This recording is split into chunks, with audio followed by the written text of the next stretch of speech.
할렐루야! 주중 예배를 드리시는 성도님들에게 하나님의 은총이 함께 하시기를 주님 이름으로 축복합니다. 이번 주 요절 로마서 10장 14절입니다. 로마서 10장 14절 함께 암송하겠습니다. 시작. 그런즉 그들이 믿지 아니하는 이를 어찌 부르리요?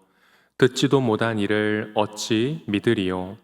전파하는 자가 없이 어찌 들으리요? 로마서 10장 14절 말씀. 아멘. 첫사람 아담과 하와가 죄를 짓고 타락한 순간부터 하나님은 사람들을 꾸준히 다양한 방법으로 구원의 자리로 초대하고 부르셨습니다. 때로는 한 사람을 통해, 때로는 예언자를 통해, 때로는 하나님의 직접적인 개입하심을 통해, 그리고 궁극적으로는 하나님 자신이었던 예수 그리스도를 통해 하나님께서는 꾸준히 다양한 방법으로 사람들을 구원의 자리로 초대하고 부르셨습니다. 놀라운 사실은 지금 이 순간에도 우리 하나님은 사람들을 구원의 자리로 초대하시고 부르고 계시다는 사실입니다. 하나님은 그 긴 시간 동안 단 한순간도 생명을 더 풍성하게 하는 복음 전파와 전도를 멈추신 적이 없습니다. 그 열매와 결과가 바로 우리들이죠. 내가 구원받고 내가 하나님의 자녀된 것은 하나님께서 나를 구원의 자리로 초대해 주셨기 때문이고 누군가가 나에게 복음을 전해 주었기 때문입니다. 나는 모태신앙이신가요? 그들도 예외가 아닙니다. 모태신앙은 믿음의 환경에서만 자랐을 뿐 그들이 구원받은 것은 아니지요. 그렇기 때문에 하나님의 부르심과 누군가 전해준 복음의 씨앗들이 내 안에 조금씩 자라나 열매가 바로 내가 된 것입니다. 그러므로 우리는 늘 겸손한 마음, 감사하는 마음, 복음에 비친 마음으로 살아야 합니다. 우리는 지금 제2회 터치 전도를 보내고 있습니다. 이번 주간은 감동 터치 주간인데요. 하나님의 초대와 부르심은 오늘도 여전히 계속되는데 누군가 전해준 그 복음이 나에게서 끝난다면, 내가 그 복음의 통로의 종착역이라면 얼마나 안타깝습니까? 나에게서 또 다른 누군가로 흘러가야 합니다. 복음 전파와 전도가 나를 통하여 지속적으로 흘러가게 되는 은혜, 그리고 나로 하여금 나를 통해 또 하나의 열매가 맺혀지는 그 귀한 은혜가 우리 삶에 가득하시기를 주님의 이름으로 축복합니다. 우리 찬송가 218장 부르시겠습니다. 찬송한 다음 신수정 권사님께서 기도 인도해 주시겠습니다.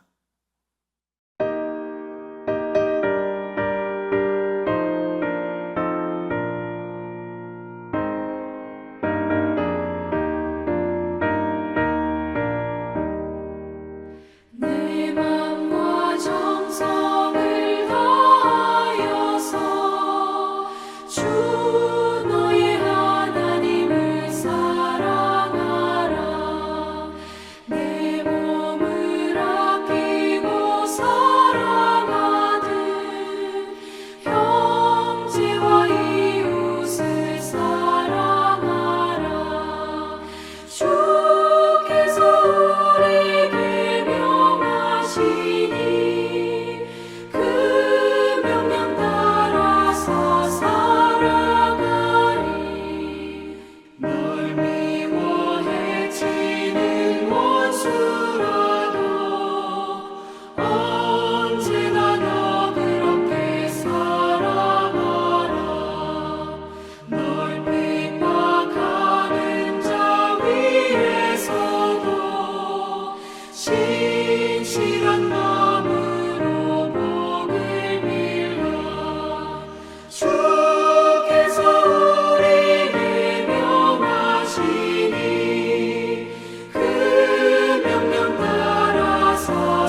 사랑의 하나님, 감사합니다. 오늘도 우리에게 삶을 주시고 이 자리에 모여 예배할 수 있는 은혜 주심을 감사합니다. 우리를 날마다 인도하시고 지켜주시는 주님의 은혜에 감사드립니다. 여호와께 감사하라.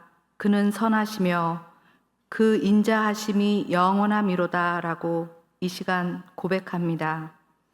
우리의 삶 속에서 주님의 은혜와 사랑이 넘치게 하시고 그 은혜를 잊지 않도록 도와주시옵소서.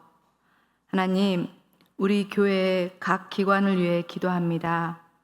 교육부와 봉사부, 찬양팀 등 모든 기관이 주님 안에서 하나 되어 주님의 뜻을 이루고 각자의 맡은 역할을 통해 주님의 전을 더욱 든든히 세워가게 하시옵소서.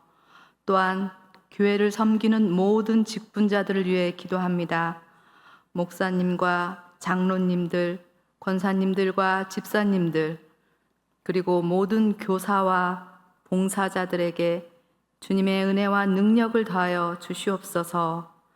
하나님, 다음 주일에 있는 찬양 집회를 위해 살롬 찬양단과 왕의 춤꾼에 준비하는 시간 등을 예비하여 주시고 그들의 열정을 받아주시고 만져주셔서 많은 성도들과 합하여 주님께만 영광 돌리고 뜨거워지는 귀한 시간으로 인도하여 주시옵소서. 이 시간 말씀을 전하시는 박주환 목사님께 크신 주님의 은혜를 채워주시고 말씀을 듣는 우리에게도 동일한 은혜를 채워주시어 행하는 믿음으로까지 성장토록 인도하여 주시옵소서. 모든 것 감사드리며 예수님의 이름으로 기도합니다. 아멘.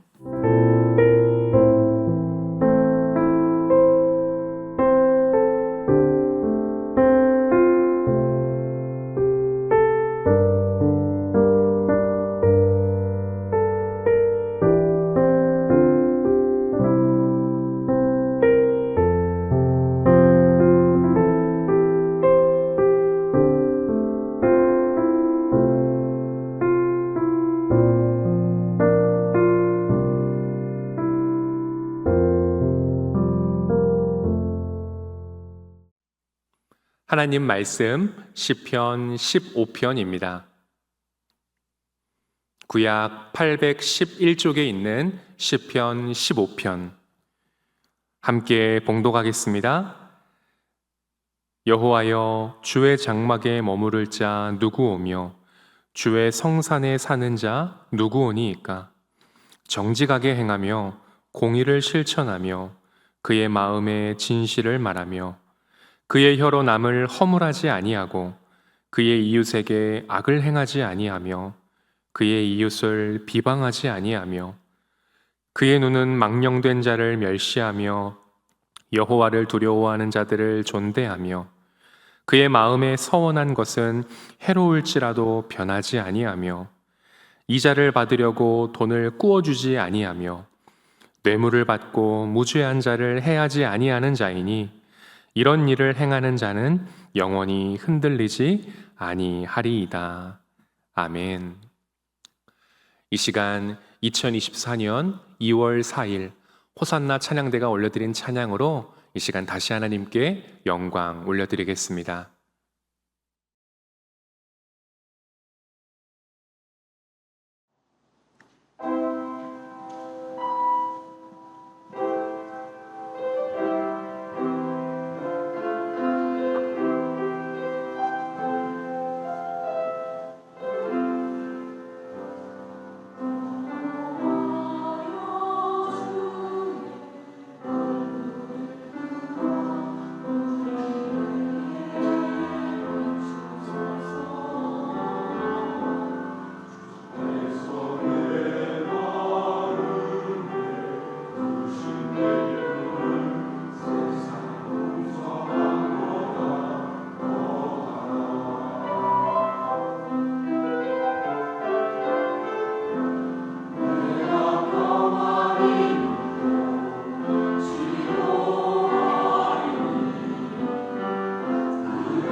아멘.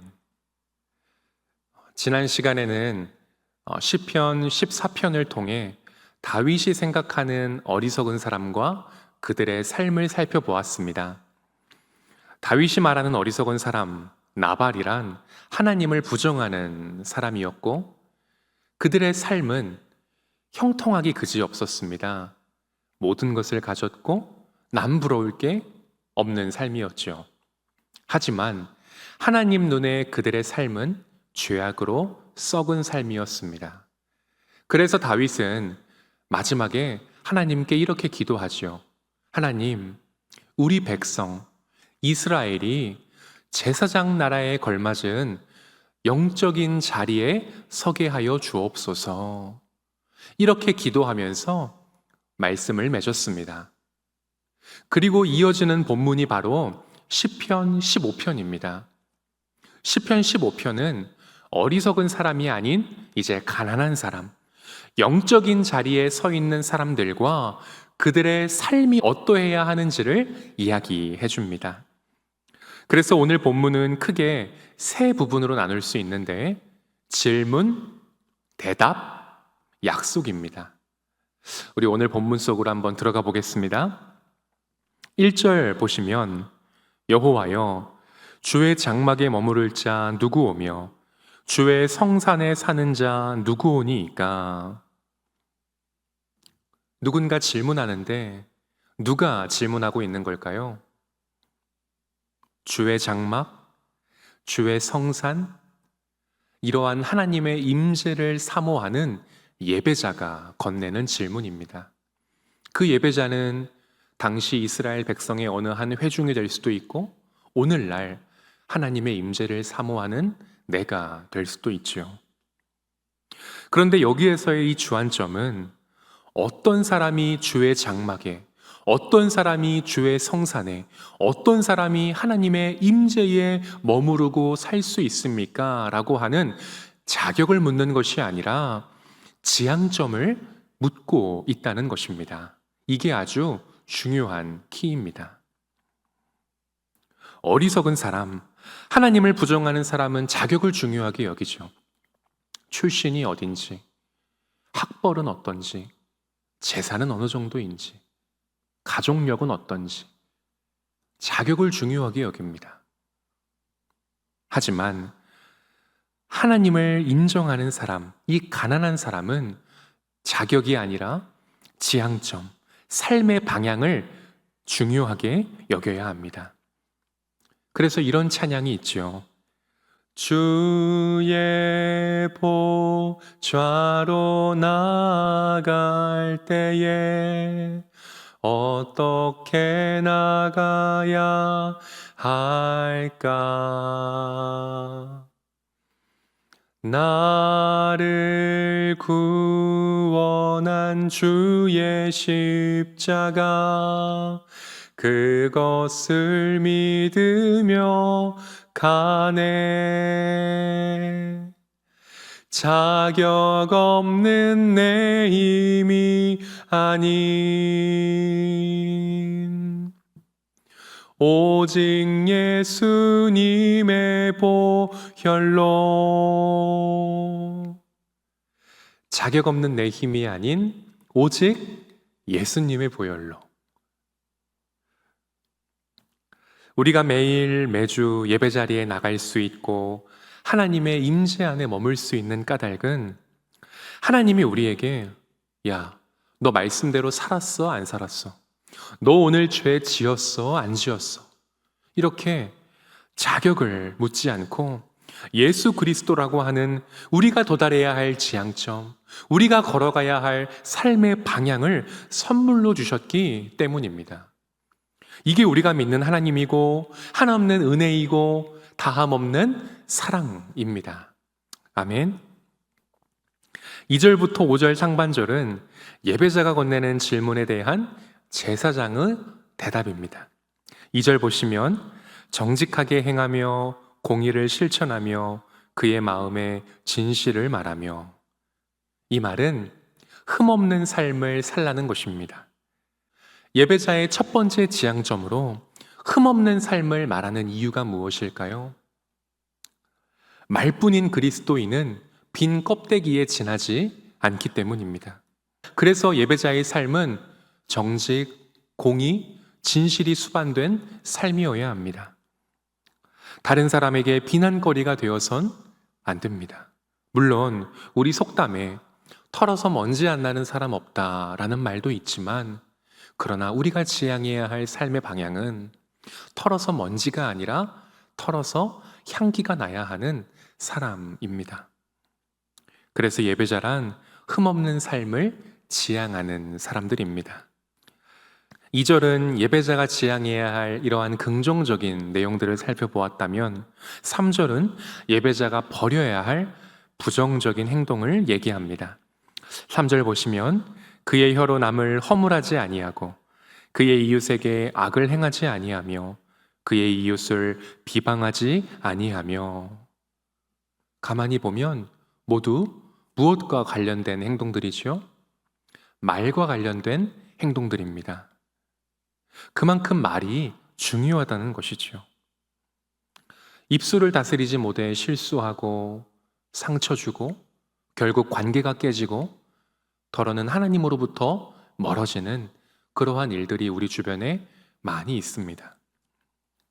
그래서 에베소서 4장은 예수 그리스도로 인해 새 생명을 얻은 성도들이 죄악에 물든 과거를 청산하고 새로운 삶을 살아야 할 것을 당부하면서 가장 먼저 무엇을 얘기하냐면 에베소서 4장 25절입니다.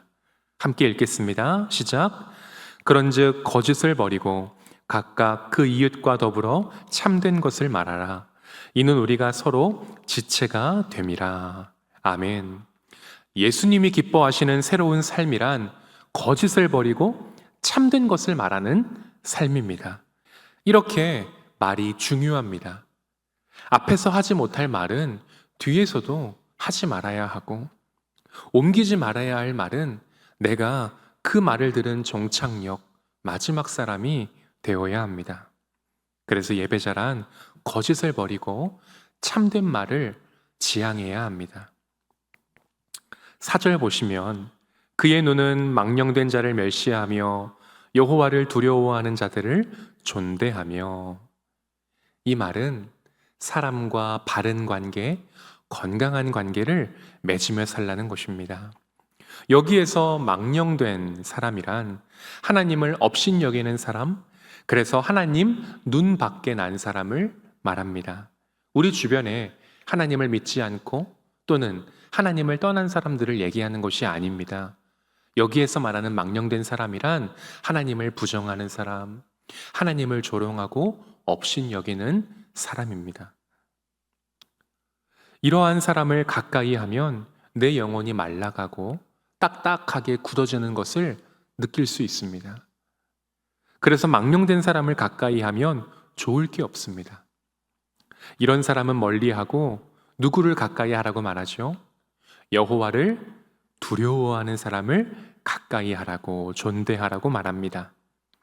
여호와를 두려워하는 사람이란 어떤 사람입니까? 하나님을 인정하는 사람, 하나님을 찾는 사람, 하나님을 섬기는 사람, 하나님을 경외하는 사람을 말합니다. 이런 사람을 가까이 하면 내 영혼이 편안하고 또는 대화만 하더라도 내 영성의 지평이 넓어지는 것을 경험합니다. 그래서 망령된 사람은 멀리하고 하나님을 두려워하는 사람을 가까이 해야 합니다. 예배자란 바른 관계, 건강한 관계를 지향해야 하는 사람들입니다. 4절 마지막 부분 보시면 그의 마음에 서원한 것은 해로울지라도 변하지 아니하며. 앞에서는 사람과의 관계를 얘기했다면 이 말은 하나님과 건강한 관계를 맺으며 살라는 것입니다. 하나님 앞에 자주 함부로 서원하는 것은 좋지 않습니다. 사사기 11장에 보면 사사 입다가 나오는데 하나님께 이렇게 서원하는 걸 볼 수 있습니다. 11장 30절 31절입니다. 그가 여호와께 서원하여 이르되 주께서 과연 암몬 자손을 내 손에 넘겨주시면 내가 암몬 자손에게서 평안히 돌아올 때에 누구든지 내 집 문에서 나와서 나를 영접하는 그는 여호와께 돌릴 것이니 내가 그를 번제물로 드리겠나이다 하니라. 이러한 서원을 했는데 그 결과가 어떻게 됐을까요?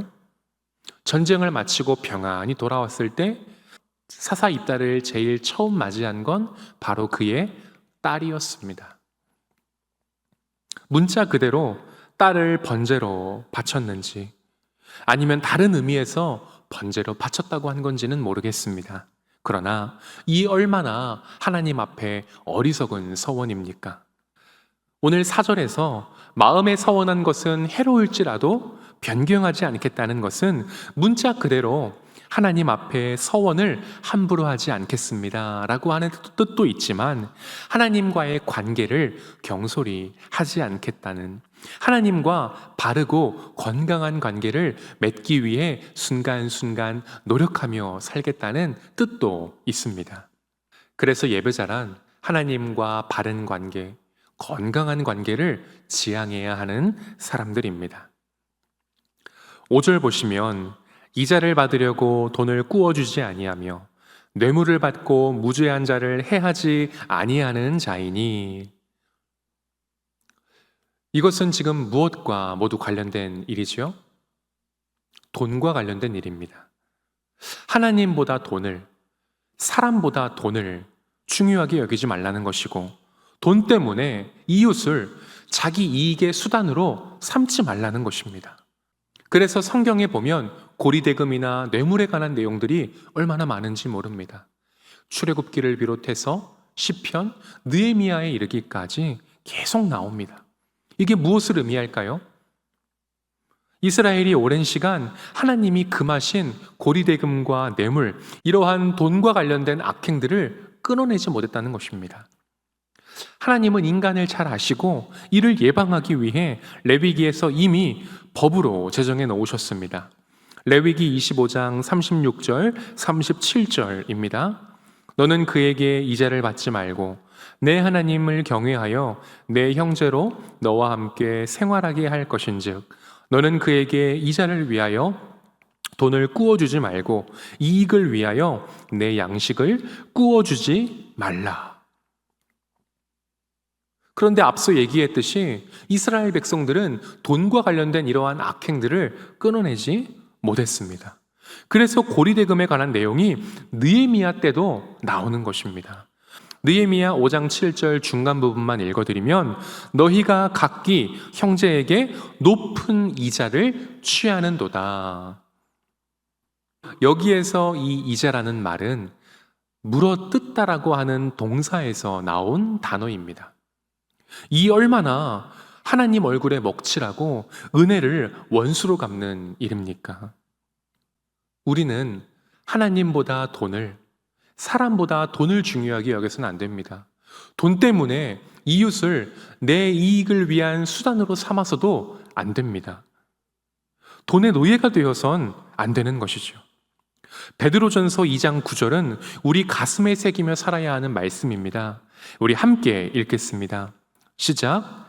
그러나 너희는 택하신 족속이요 왕같은 제사장들이요 거룩한 나라요 그의 소유가 된 백성이니 이는 너희를 어두운 데서 불러내어 그의 기이한 빛에 들어가게 하신 이의 아름다운 덕을 선포하게 하려 하심이라. 아멘. 나에게 주시는 말씀이고 내 얘기고 내 간증입니다. 그러므로 예배자란 돈의 종이 아니라 하나님의 종으로 살 것을 지향해야 하는 사람들입니다. 마지막으로 5절 마지막 부분 보시면 이런 일을 행하는 자는 영원히 흔들리지 아니하리이다. 이러한 지향점을 가지고 이러한 삶의 방향을 가지고 살아가는 사람에게 주시는 하나님의 약속으로 오늘의 본문을 맺습니다. 이 말씀들이 하나님이 우리에게 요구하시는 자격이 아니라 우리가 도달해야 할 지향점이고 우리가 걸어가야 할 삶의 방향이라는 것을 기억한다면 우리가 오늘 이 말씀을 듣고 어떠한 자세, 어떠한 마음을 가져야 할까요? 우리에게 필요한 자세와 우리에게 필요한 마음은 무엇일까요? 바로 소신입니다. 소신. 소신이라는 것은 굳게 믿고 있는 것을 말합니다. 끊임없이 우리를 유혹하고 넘어지기 쉬운 이 세상에서 우리에겐 소신이 필요합니다. 하나님 말씀을 굳게 믿고 그 말씀을 나의 지향점과 삶의 방향으로 설정하고 묵묵히 걸어갈 수 있는 소신이 필요하다는 것입니다. 영상 하나 보겠습니다. 네가 여기 우리 아들 앞에 무릎 꿇고 사죄를 해. 어떻게 생각하나? 박세로이 잘못을 했다면 벌을 받아야 된다고 생각합니다. 하지만 장근원에 대한 사과는 할 수가 없습니다. 하나도 안 미안하거든요.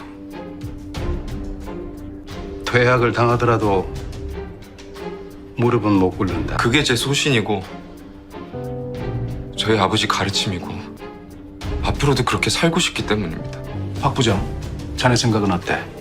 세상 사는 법을 모르는 철부지입니다. 어떻게 저한테 이런 아들이 나왔는지.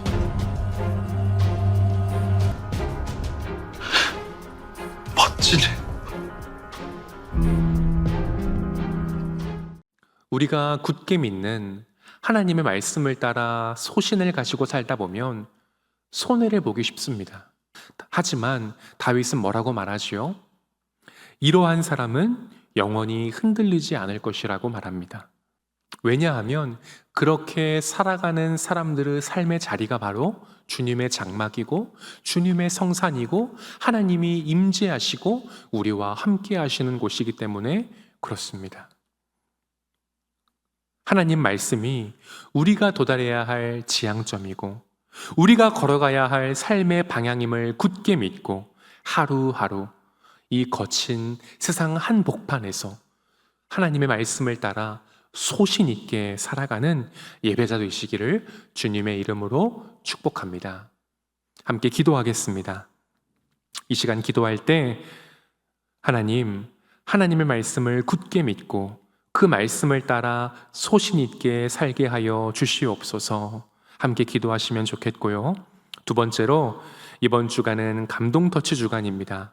그리고 49일 새벽 터치 기도회도 진행 중입니다. 터치 전도에 적극적으로 참여할 수 있는 마음을 주시고 기도하면서 예비교인을 찾아보고 말과 행동과 기도로 작정한 이웃에게 감동을 선물하고 무엇보다 나를 통해 한 영혼이 세례받게 되는 하나님 앞에 귀한 열매로 맺어지는 은혜를 주옵소서. 우리 이 시간 함께 기도하겠습니다.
하나님 감사합니다. 저물어가는 이 시간 하나님께 예배드릴 수 있는 은혜 주심을 감사합니다. 하나님, 언제나 우리가 하나님 앞에 어리석은 사람이 아닌, 하나님을 부정하는 사람이 아닌 가난한 사람, 하나님을 인정하고 하나님을 찾고 하나님을 섬기고 하나님을 경외하는 사람이게 하여 주시옵소서. 우리 마음에 음란함과 교만과 헛된 마음들을 제거하고 하나님의 놀라운 아름다운 덕을 선포하며 살아가는 우리 삶이 되게 도와 주시옵소서. 하나님, 오늘 말씀을 통해 우리에게 다시금 우리가 걸어가야 할, 우리가 도달해야 할 지향점과 삶의 방향을 가르쳐 주심을 감사합니다. 이 가운데에 내가 좀 부족하고 미비한 부분이 있었다면 하나님께 회개하고 돌이킴으로 더 나은 삶, 또한 향기 나는 삶이 될 수 있도록 도와주시옵소서. 완벽한 사람은 없지만 그러나 구원받은 죄인으로서 항상 은혜에 감사하며 복음에 빚진 마음으로 살아가는 우리가 되게 도와 주시옵소서.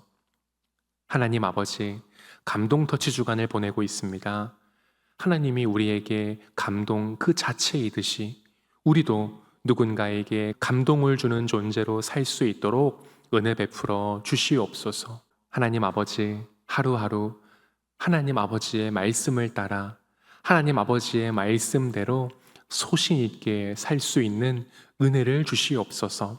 우리와 우리 다음 세대에게도 정말 소신 있게 살 수 있는 믿음과 용기를 더하여 주시옵소서.